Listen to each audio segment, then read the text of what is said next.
नमस्कार शेतकरी मित्रांनो, PM किसानचा 21वा हप्ता तुम्हाला मिळणार आहे का नाही?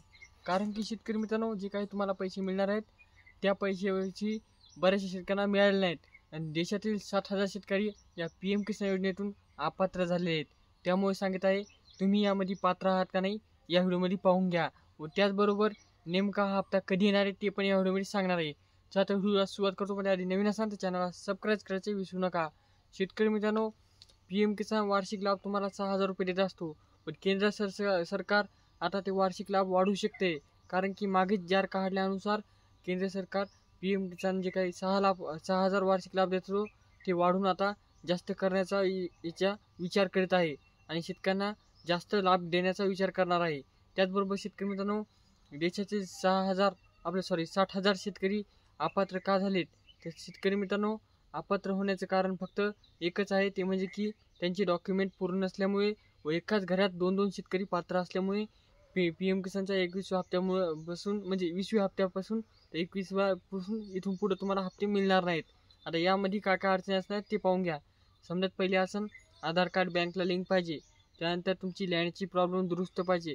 काही शेतकरी म्हणतात लँडची प्रॉब्लेम म्हणजे की तुमची जमिनीचा सातबारा जे काही आहे ते तुमच्या PM किसानसाठी लागू आहे का नाही किंवा डबल अपडेट करावं लागतं ते पाहायचं आहे.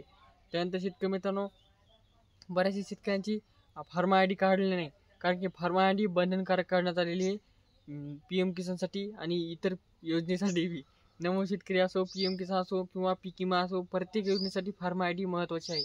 आज शेतकरी मित्रांनो, हे झाली कागदपत्र, पण तरी पण शेतकरी काय म्हणतात की आम्ही समधी कागदपत्र असताना पण अपात्र होत आहोत. त्याचं कारण फक्त एकच आहे, ते म्हणजे की तुम्ही जे काही आपले एकाच घरामध्ये एकाच कुटुंबामध्ये 2-2, 3-3 शेतकऱ्यांच्या नावावर जमीन आहेत, म्हणजे की तुमच्या आहेत, आईच्या आहेत, वडिलांच्या आहेत, मुलांच्या आहेत. त्यामुळे त्यांना पात्र करण्यात आले होते 2018 साली. पण तेव्हा नवीन शेतकऱ्यांना सरसकट पात्र करण्यात होते. आता केंद्र सरकार गाळणी चालू केलेली आहे. जे काही शेतकरी एका कुटुंबातून एकच पात्र ठेवण्यात आलेलं आहे, बाकीचे इतर शेतकरी अपात्र करण्यात आले आहेत.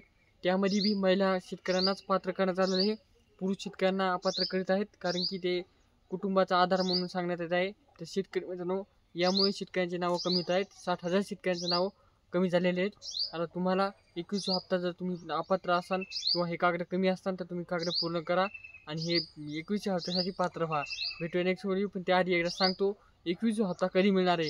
तर शेतकरी मित्रांनो, दिवाळीच्या आधी तुम्हाला 21वा हप्ता मिळू शकतो, कारण की जे काही केंद्र सरकार हे दिवाळीच्या पावन अवसरावर हे पैसे शेतकऱ्यांना उपयोगी हो म्हणून पाठवणार आहे. भेटूया नेक्स्ट व्हिडिओ. मी तोपर्यंत धन्यवाद. पण त्याआधी नवीन असेल तर शेअर करा आणि चॅनलला लाईक करा.